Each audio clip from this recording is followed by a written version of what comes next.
I sat on Jim's deck as he wept. It was a beautiful deck wrapped around his 5,000 square foot house, overlooked the lake with the Smoky Mountains in the distance. I'd gone to visit him because Jim wasn't able to come to church anymore because the neuropathy in his legs had gotten so bad. The orange Corvette that his wife had given him for his 70th birthday sat in the garage unused. But Jim wept not because of his physical pain, but because of the pain in his heart. His wife, Betsy, the love of his life, had died. Not recently, it had been years ago, but the pain remained. And Jim cried, yes, because of the intensity of his love, but he also cried because of the life of regret that he carried. As a young man, Jim had taken a job with a big oil company because it came with a pension and a company car, he told me. That job took him to New York City, but they didn't have enough money to live in New York, so he commuted 2 hours on the train each way every day from Connecticut. It was there that his 2 children were born. His career caused them to move multiple times as a family, each time for a promotion, more status, perks, a signing bonus, more commas on the annual salary. Eventually, they ended up in Houston, though Jim still had to travel a lot for work. Finally, it was all enough. Jim retired. Betsy said she wanted to go back home to the mountain town where they'd both grown up, so Jim found the house, cleared the land, built the wraparound deck to look out over the lake. It was about a year after they got back to their town that Betsy came home with a diagnosis: cancer. And the most advanced treatments, the best doctors money could buy, couldn't fix her. Jim sat by her side day after day as she died. You work your whole life to have money, Jim told me.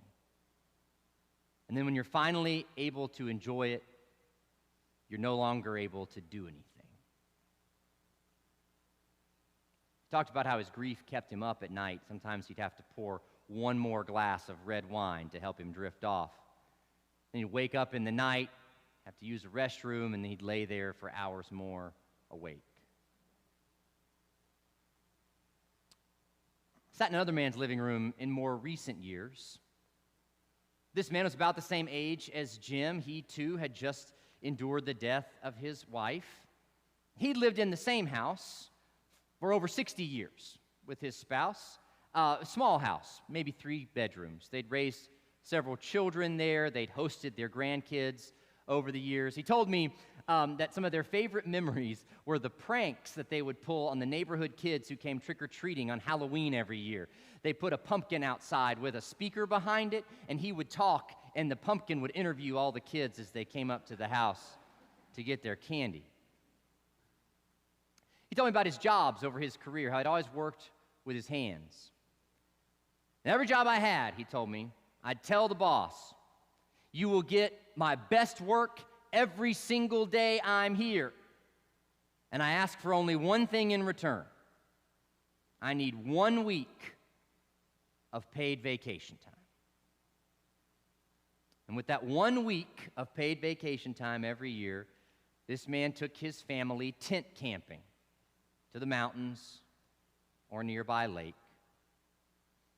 When he shared that memory, his daughters perked up. They began to share all their memories of those trips, stories of swimming and hiking and cooking and singing.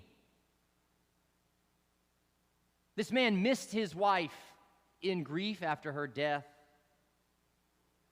but he had not missed his wife in her life. He grieved, but there was a peace from a life carried out together.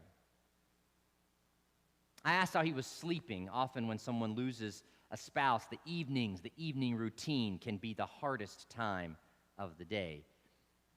He told me he was sleeping fine. He said, really, for me, the morning is the hardest when I make my coffee and she's not able to sit there across the table from me.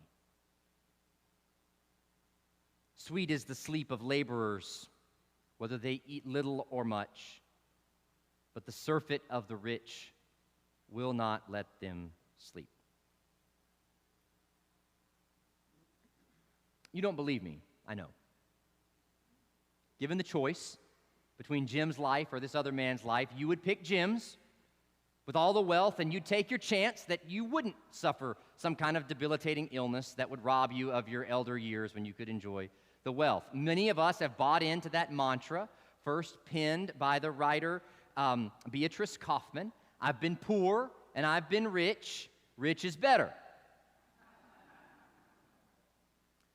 The author of Ecclesiastes is obviously in this struggle with us. You can read this book as coming at the pinnacle of the golden age of Israel.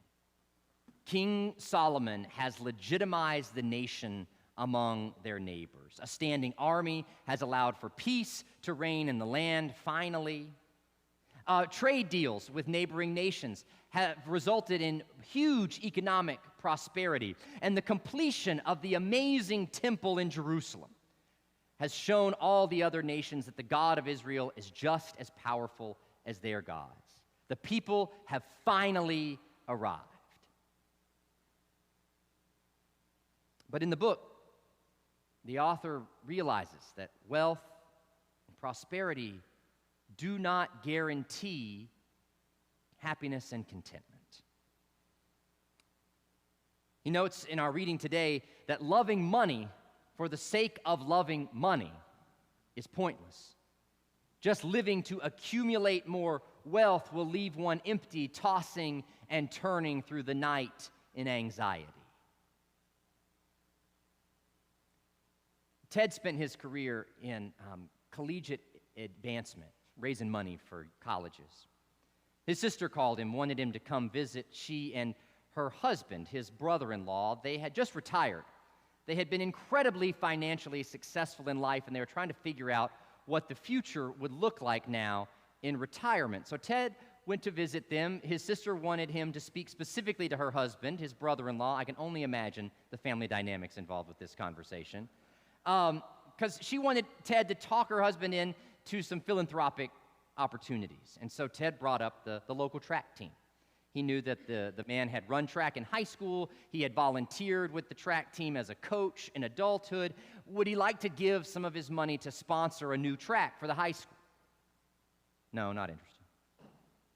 Well, how about the community gardens that the city was trying to work out with a public-private partnership? Would he like to be one of the lead gifts for this new farm-to-table movement in the city? No, that's not up his alley. Well, how about endowing a scholarship at your alma mater for students who are coming in who are going to major in the subject you majored in and pursue a career similar to yours? Nope. Ted eventually realized that his brother-in-law saw no use for his money other than to possess it. He was obsessed with the total number. He was proud of that total number. He didn't want it to be used for any other purpose than as a status symbol to show the world how much he was worth.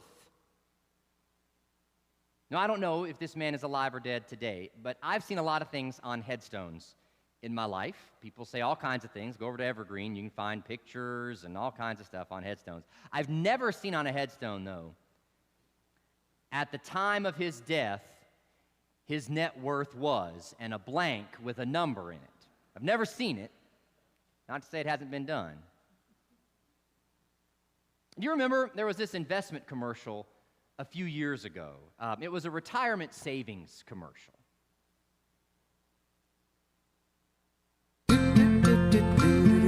You spend your working life taking care of your number. Retire, and it can take care of you. With help from ING, you can use your number to get steady income in retirement. Do you know your number? Learn more at ingyournumber.com. This brother-in-law of Ted's like the people in this commercial walking around with their number. I remember when we first saw this commercial, my wife, Rebecca, who works in financial planning, was really bothered by the way that this was presented. It wasn't her financial company being represented, and so maybe there was a little bit of loyalty issues at play in her observation. But what she said is that, retirement's not about having a specific number. Different people have different goals. Different people have unforeseen life circumstances come up that they have to take care of. You can't just try to pursue a number for the sake of the number alone. Because what's the goal of money if it's just to have a certain amount of it? If it can't be used for something, why have it? So Ecclesiastes has watched the investment commercials. He's met with his planner. He's seen the futility of life. And his best conclusion is to eat, to drink, and try and find some joyful moments within the struggles of the day. Don't work simply to make sure that you have enough to get to the number that you want to get to. That's a waste of life, he says. Instead, enjoy the day and enjoy the work. It's the best he can do. Our Lord Jesus, though, knows this attitude of Ecclesiastes. He understands the complexity and the challenge of living in a world where the righteous suffer and where the wicked prosper. He sees how wealth fails to bring contentment, but poverty is also not a fulfilling existence either. In fact, Jesus tells a story about a man whose crops produce so much he can't store it in his barns. So he decides to build bigger barns in which to store his harvest. And once the barns are built and the produce stored, he realizes he's reached his number. He's made the living he's always dreamed of. Now he can finally enjoy it. And the man quotes Ecclesiastes: relax, eat, drink, and be merry.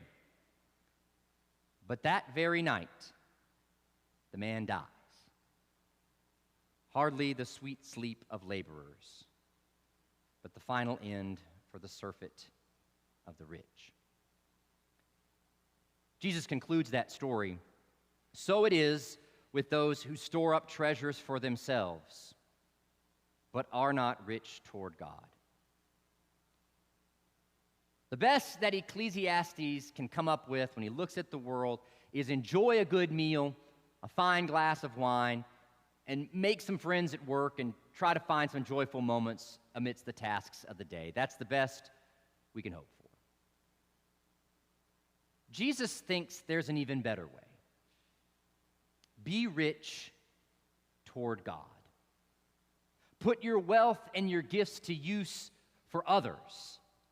Find ways to make the workplace a community of kindness and grace, of generosity and joy. Focus less on who's getting ahead, who's falling behind, and where do I fit in the rat race of it all. Live for the God who loves you and do it freely without concern about any judgment coming from the neighbors. I'll never forget when John stopped by the church office. John was a retired physician. His wife was a retired nurse, lifelong Presbyterians, pillars of the small community where they lived. John had come by the church because he needed another copy of his giving statement from the previous year that reported how much he gave to the church in the prior year. He seemed irritated about having to do this. So I said, John, what's going on? He said, well, we're under audit. I said, oh no, why? We gave away too much money last year. Our consumer culture, our tax code, we don't believe people could really be that generous. 2-4% of your income, maybe you'll give away. But somebody who gives away 10% or 15%, people don't do that. Don't they know they're supposed to preserve the number? You've got to obsess with gain for the sake of gain. Selfishness, personal desire, that's the norm. That's the pedestal on which the entire economy is built. We need people to lie awake at night, anxious about the future, in order for them to be productive. You've got to look into somebody who doesn't buy into that system we've crafted. They're probably cheating in some way. And so I'm wondering, is there anybody here today who's having trouble sleeping? Are you living with regrets like Jim, wondering about the choices in life that you've made, the wrong decisions to pursue the next promotion, the next raise?